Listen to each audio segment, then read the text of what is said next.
Hey, it's Ryan Seacrest. Life comes at you fast, which is why it's important to find some time to relax. A little you time. Enter Chumba Casino. With no download required, you can jump on anytime, anywhere for the chance to redeem some serious prizes. So treat yourself with Chumba Casino and play over 100 online casino-style games, all for free. Go to ChumbaCasino.com to collect your free welcome bonus. Sponsored by Chumba Casino. No purchase necessary. VGW Group. Void where prohibited by law. 18 plus. Terms and conditions apply.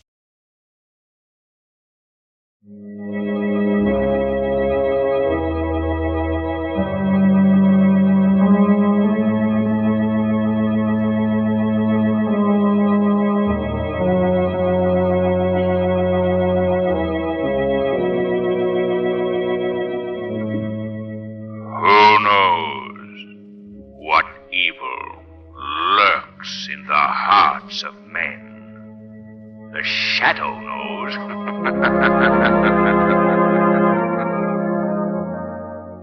The thrilling adventures of the Shadow are on the air. Brought to you each week at this time by your neighborhood blue coal dealer.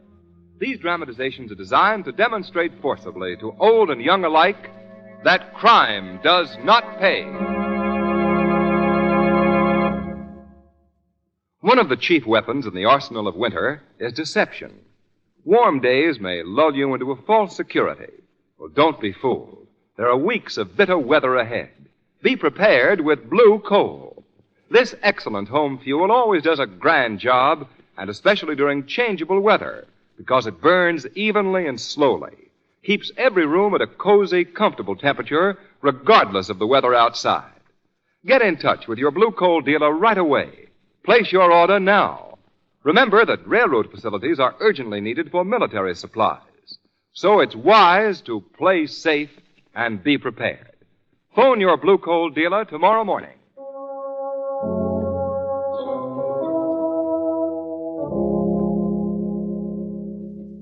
The Shadow, mysterious character who aids the forces of law and order, is in reality Lamont Cranston, wealthy young man about town. Several years ago in the Orient, Cranston learned a strange and mysterious secret. The secret of hypnotic power to cloud men's minds so that they cannot see him. Cranston's friend and companion, the lovely Margot Lane, is the only person who knows to whom the voice of the invisible Shadow belongs. Today's drama, Death Speaks Twice.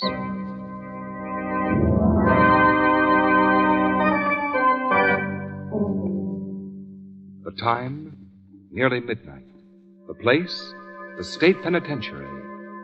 Thousands of weary bodies and tortured souls have found temporary refuge in sleep. Suddenly, from one of the cell blocks, the silence is disturbed by... Framed. Framed. You were framed, Paul. Shut up. Shut up, will you? You yeller.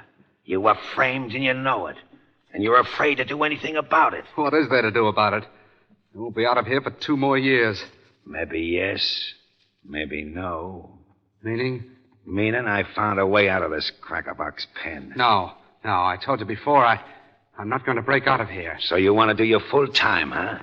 Just an honest embezzler. For the last time, I'm telling you I had nothing to do with any embezzlement. Sure, Paul, sure, I know. Your Uncle George Bartow framed you. And you're too scared to do anything about it. But I'm going to do something. Something to pay him back for the life rap he gave me. Oh, talk is cheap. Yeah, you're right. But once we're outside... Sorry, Marty. I said I wasn't interested in escape. Okay. Have it your way, then. Good night, kid. Good night. Prison beds are hard, ain't they, kid? Yeah. Say, it's too bad about that good-looking dame whose picture you got on the wall there. Peggy Sanders?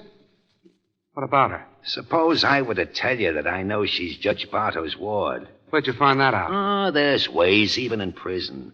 Suppose I told you that I heard that your girlfriend, Peggy, is going to marry your stepbrother next week.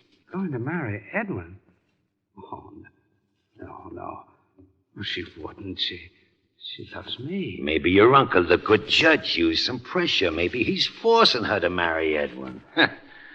It shouldn't be too hard now to talk her out of marrying a jailbird. Shut up, Marty. Shut up. Okay. So I'm talking too much, eh? Good night, kid.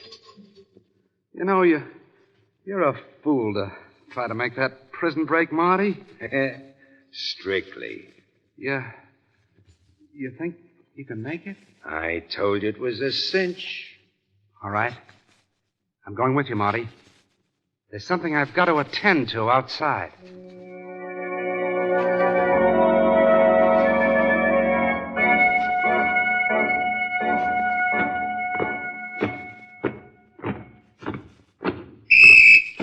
All right, fall out, men. All right, kid. Everything's set. When it starts, we head for the far wall under the watchtower. I don't see how we're going to get away with it. And now watch it. The screws keep moving. Right. Now, here's the way we work it. We're going to get a little help from the boys. When I give them the signal, they're going to start a little commotion down at that end of the yard. Yeah. That's our cue to head for the watchtower. We won't even be noticed. The guards will be busy with that phony fight. Uh-huh. Now, this is it, kid. All right, boys. Chip it. Gotcha. Hey, yo, keep your hands to All right. Break it up, man. Break it up. Break it up. Break it up.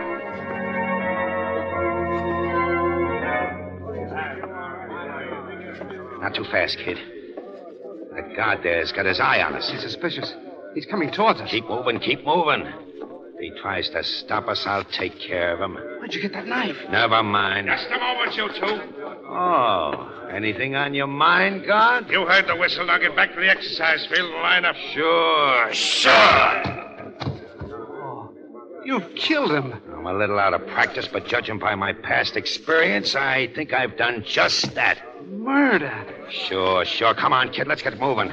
Now, here, help me lift this stone. Come on, give me a hand. Don't stand there.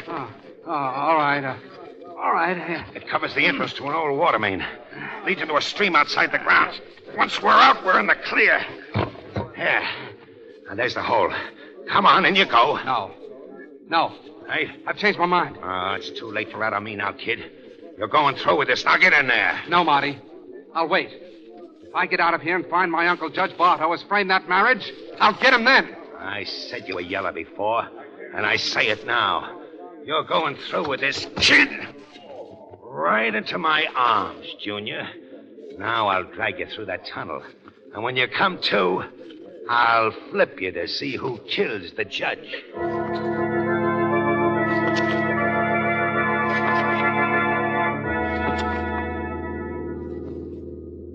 The two convicts who today escaped from the state prison through an abandoned water main after having killed a guard have not yet been apprehended. The men are lifer Monty Legault and his cellmate, Paul Bartow, who, ironically enough, is a nephew of Judge Bartow, who sentenced them both to prison. Nothing new Both on the radio. men were Switch wearing it off, convict... Margot. And there it is, Margot. That's the reason for the urgent phone call from Edwin to come to Cliff House. Why, on account of the prison break? Uh-huh. They fear that Paul has broken out to avenge himself on his uncle, Judge Bartow. I'm inclined to believe that all three secretly fear that they're in for danger. All three, Lamont. Judge Bartow, his ward Peggy Sanders, and Paul's stepbrother Edwin. You know, Margot, this whole business puzzles me. I knew Paul Bartow before he was sent to prison. He's not a killer. Not the criminal type at all. Well, Lamont, wasn't there some talk at the time of his trial that his uncle deliberately sent him up to prison to get him out of the way? Mm-hmm. But even so, I still can't believe Paul would do anything to his uncle. Well, from the little bit I've seen of dear old uncle, I figured him to be rather an unpleasant person. Well, perhaps a better word would be hasty, Margot. You see, 5 years ago, his verdict against Paul on the embezzlement charge was, I don't know, somebody right up ahead signaling with a flashlight for us to stop. Well, do you think we'd better, Lamont, at this time of night? Oh, don't worry, Margot. That you, Lamont? Yes? Oh, hello, Edwin. Edwin, Paul's stepbrother? Right. Good to see you, Lamont. Hello, Margot. Hello, Edwin. Lamont, Paul is up at the house now. Oh, I see. Is your uncle in the house, too? Yes, Uncle John is there with Peggy. Well, how is Peggy? I haven't seen her lately. She's fine, Margot. Lamont, things are very serious. Paul has accused Uncle John of trying to force Peggy to marry me. Of course, that's ridiculous. Well, knowing your uncle as I do... Well, Lamont, you know me, too. Think I'm the kind of a man who'd double-cross someone I like as much as I do Paul? Believe me, Peggy loves me now. Even if Paul never had been sent to prison, she'd still love me. I see. But Paul doesn't understand that. Well, if that's true, it shouldn't be hard to make him understand it. Margot, 4.5 years of prison can do a great deal to warp a man. Just what did you want me to come here for, Edwin? Well, I thought that you could reason with him, Lamont. You could persuade him to go back to prison and finish his term. That's a big order. You can do it, Lamont. He knows you and he respects you. Well, I'll see what I can do, but meanwhile, Edwin, what about Marty LaGorde? Who? Paul's cellmate who made the break with him. Oh, I don't know anything about that. As a matter of fact, Lamont, I haven't spoken directly to Paul. I've just heard him talking to Uncle John in the library. Well, let's get up to the house, Edwin. See what we can do about this problem of yours.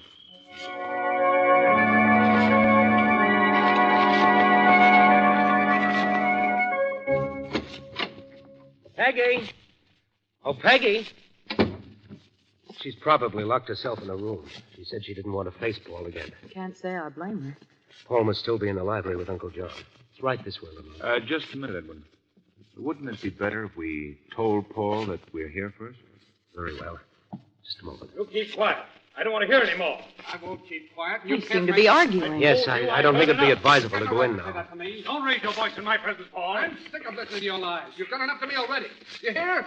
You're not going to do it. I swear you won't do it. Stop shouting. I'll shout the rooftops if it pleases me. I think we'd better go in there. Get out of this house. This is the last time you threaten me. Oh, what are you doing? Oh!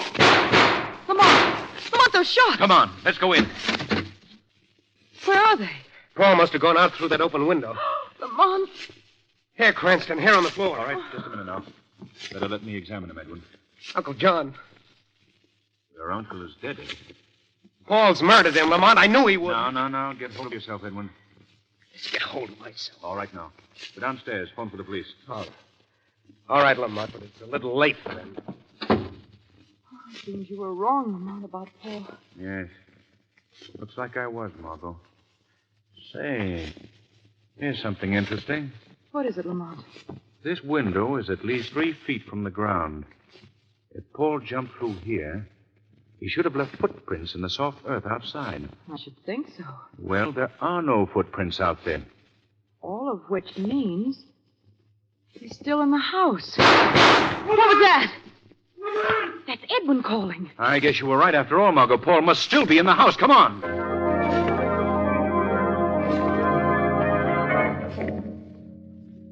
Thought you'd never find me way down here in the cellar. You all right, Edwin? Yes, I'm all right now. Well, what happened, Edwin? Paul tried to kill me. As I was calling the police, I heard a sound down here in the cellar, and I came down to investigate. Paul fired at me. Well, where is he now? I don't know. He could have escaped by that open window there. Well, Edwin, I'm convinced now that your stepbrother, Paul... Oh! Down, both of you. He's still here. Lamont, you've been shot. I'm all right, Margot.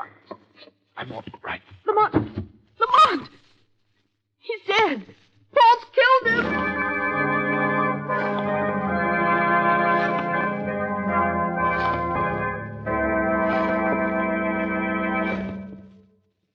In a moment, we'll continue with Act Two of Death Speaks Twice.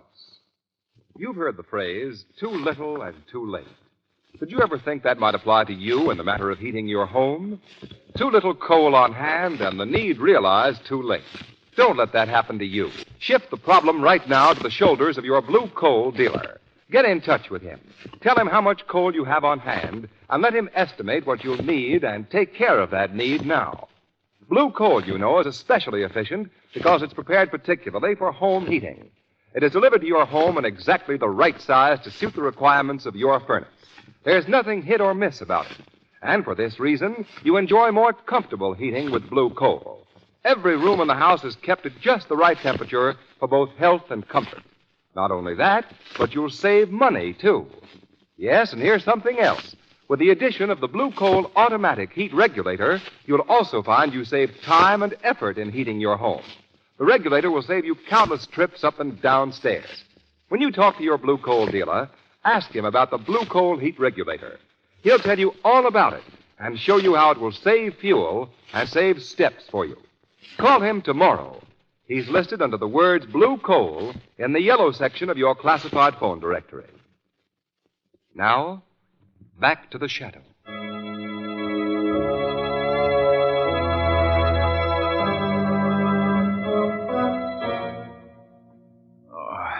Now just lie still, Lamont. Where's Edwin? Is he all right? Yes, he's gone to get the doctor. And Paul? He's escaped. How did I get up here? Edwin carried you up here to Peggy's room. Oh. What's that? Sounds like it's coming from that closet. I'll see. No, don't try to get up, Lamont. I'm all right, Margot. Lamont, please. Oh. It's Peggy. Here, quick, Margot. Untie her. Take that gag out of her mouth. All right. Wait a minute now. Let's see if I can get this untied.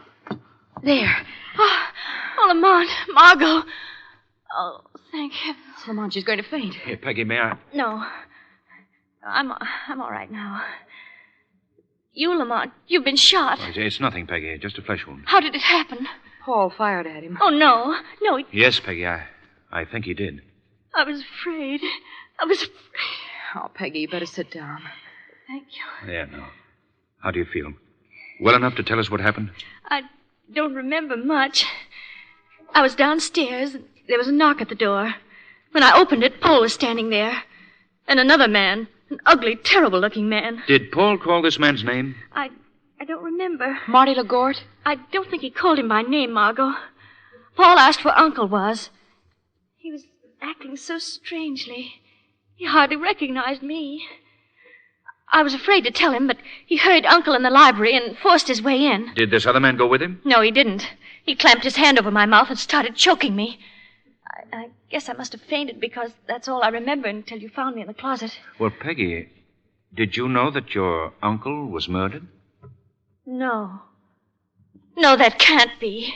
Who would want it? It wasn't Paul. No.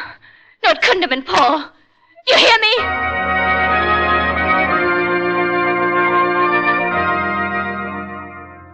Well, Cranston, we checked the gun against the bullets that were used to kill Judge Bartow, and this is the murder weapon, all right. There's no doubt in my mind, Commissioner Weston, that Paul did it. No. No, Edwin, you mustn't say that. Well, it's true, Peggy. Commissioner, I think that Cranston, this is an open and shut case. Paul Bartow murdered his uncle, and that's that. Margot, we you're can not just... paying attention. I bid 2 clubs. Oh, I'm sorry. I bid 2 spades. What's that? You know, I'm it's the silliest sorry. thing, but I'm so nervous I must have switched on the recording machine by mistake. those voices on that record familiar. Well, they ought to be, Margot. They're yours and Lamont's. What goes here? Oh, it's just a little hobby of mine. I have a recording machine. I like to catch fragments of conversation, then play them back later, just as a joke. Oh. I made that record of you and Lamont over a year ago, Margot. Aha, keeping a permanent record that I don't pay attention when playing bridge. Well, this huh? isn't getting us anyplace. Miss Sanders, you've known Paul Bartow since he was in his childhood. Now, where do you think... I know he's still somewhere in the neighborhood. Hyde. Well, he...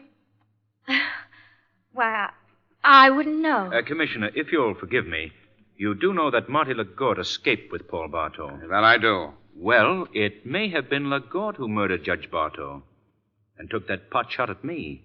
After all, LaGorte had equal motive to kill Judge Bartow. Now, look, Cranston, I'm convinced it was Paul Bartow. I'm going to send out an alarm, and I'll have him here in 24 hours.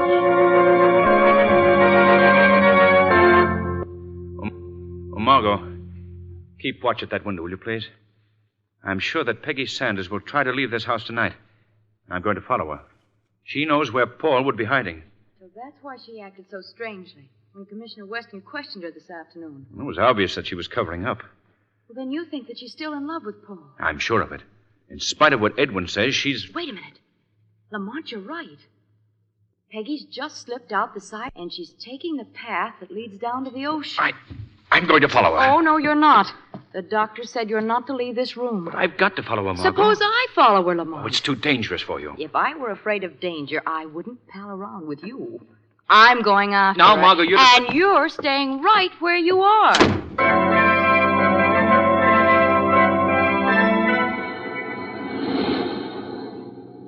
You know, Marty, my head hurts. I told you, Paul, you heard it when you fell down. How did we get here? You brought me here. Funny, I don't remember anything after we made that prison break. Funny, though, this place. It's a cave. This cave and this beach look very familiar. Yeah, they ought to. You grew up around here. Back up there in the cliff is your uncle's house. Oh. I remember now. Peggy and I used to play here when we were kids. Hey, now, look, we haven't eaten for 17 hours. I'm going to go and get us some grub. Oh, they'll spot you in a minute in those prison clothes. Not if I stay out of sight. I'll be back in an hour. Huh? Oh. My head hurts. Everything's so jumbled up. Paul? Huh? Paul! What was that? Paul. Oh, Peggy. Oh, my darling. I waited until that man left. Paul, you look ill. Hey, it's just my head. Marty said I fell. Did he bring you here? Yes. No, I brought him here. I don't remember. It's so hard to think. Oh, you've got to get away from here. They're going to arrest you for Uncle John's murder. Uncle John's murder? Yes. I don't remember. I wanted to. He was forcing one. Paul, did you kill him? I don't know, Peggy. Maybe I did. Who's that? Who did you bring with you? Why, I didn't bring... Margot Lane, you followed me here. Peggy, forgive me for spying on you, but I want to help you. You can help me by not mentioning this to anyone. Well, what will you do? I'm going to help Paul get away from the police. Oh, running away won't help. He'll be caught eventually. She's right, Peg. It's useless. We can't stay in this cave forever. Margot, Judge Bartow tried to poison my mind, make me hate Paul, make me marry Edwin. But I can't. That's a sad story, Miss Sanders. Oh, Marty. Yeah, Paul, your old friend Marty. It was nice of you to invite company to our hideout cave while I was gone. Too bad you're not going to be around to enjoy it. What do you mean? I mean that I just called Commissioner Weston on the phone and made a deal with him. If I bring you in, they'll go easy on me when the case comes to trial. What? You're clever, aren't you, Marty? Sure I am. My story that I told the commissioner on the phone was that I tried to keep you from breaking jail. And when you did go, I went after you to bring you back. Simple enough? Just a little too simple, Marty LaGorte. Oh, so you got a gun. Why, you don't think that I'm going to be afraid Stop coming toward me, or I'll fire. A dame with a little pop gun? I warned you. Your little pop gun won't work, eh? That's too bad. Now I'm boss around here. I give the orders and my revolver works. What? Marty LaGorte. Hey, who said that? The Shadow, Marty LaGorte. Don't look for me. The Shadow cannot be seen. What do you want of me, Shadow? I want to commend the leopard who changed his spots. So you're working for the police, eh, Marty? Sure. Sure, that's right. Good for you. Shadow, you don't understand. I understand perfectly, Miss Lane. Come, Marty. We're all going back to Cliff House where Commissioner Weston and Edwin Bartow are waiting for you. Hey, now, wait a minute, Don't you understand, Marty? Bring your prisoner back to the police and receive the reward for your efforts. Oh, yeah. Yeah, Shadow. After all, I am working for the police. But, Shadow... This should be interesting, Miss Lane, and quite surprising.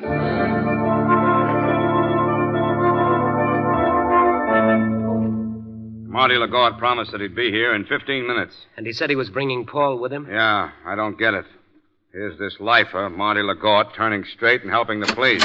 All right, get in there, you. Well, Marty, I see you brought Paul Bartow with you and Miss Lane and Miss Saunders. Commissioner, here's your prisoner. Why don't you say something, Paul? Defend yourself. Oh, what's the use, Peg? I haven't a chance. Not a chance, Paul Bartow. The law gives every man a chance. Shadow, what are you doing here? The Shadow? Thought I might be of some assistance, Commissioner. Well, you're too late. I've already solved this crime. Sure of that, are you? I've got a corpse, witnesses, and the murderer. What more do you want? Who is the murderer? This fella here, Paul Bartow. That's where you're wrong, Commissioner. Now listen, Shadow, this is an open and shut case. I agree with you. You do?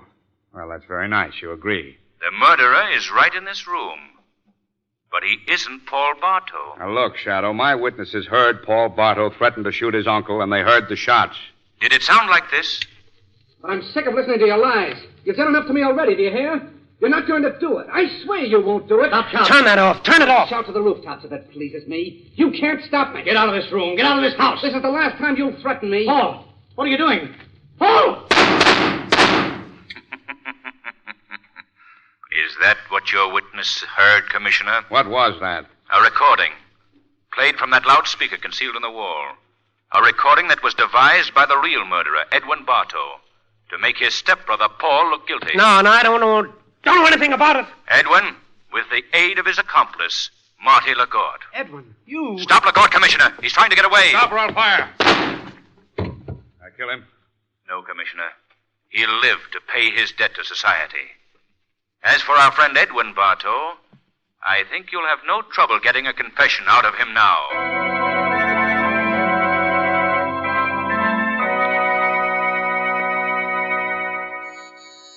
Coming.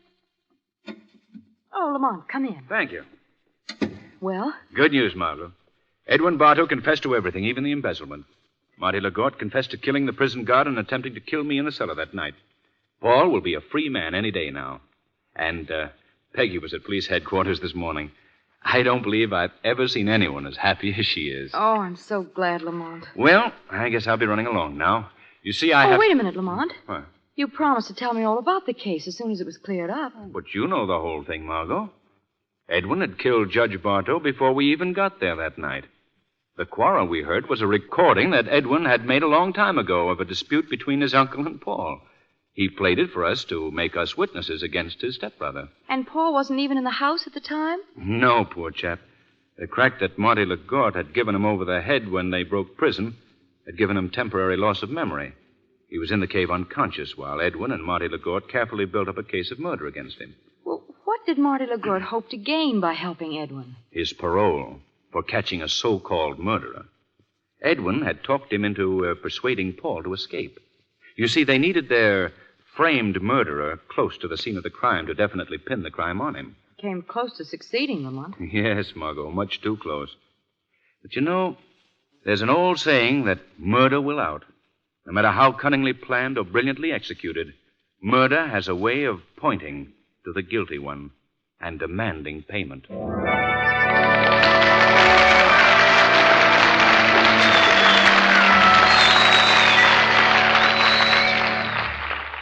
An important real-life drama of America at War will be presented immediately after a message from John Barclay, Blue Coal's distinguished home heating expert. Mr. Barclay. Thank you, Ken Roberts, and good afternoon, ladies and gentlemen. On blustery, windy days like we've been having lately, I sometimes hear folks say, we just can't seem to get our house warm, yet we burn plenty of coal. Well, friends, most likely they're losing all the heat up the chimney instead of getting it in their rooms where they need it. That may sound serious, but it's really easy to overcome. 9 times out of 10, it's due to the turn damper being set wrong. And this can be corrected in a jiffy. So if you are getting all the nice, cozy warmth and comfort you want in your home, just do this. Call your Blue Coal dealer and tell him about it. He'll send a John Barclay serviceman right over to help you. You see, this man's whole job is to look over your heating plant, find out what is wrong, and tell you how to fix it. He sincerely wants you to get all the useful heat possible from the coal you burn. And remember, this friendly Blue Coal service is yours for the asking. So if you have heating troubles of any kind, by all means call your neighborhood Blue Coal dealer and ask him to send his John Barclay serviceman. Thank you.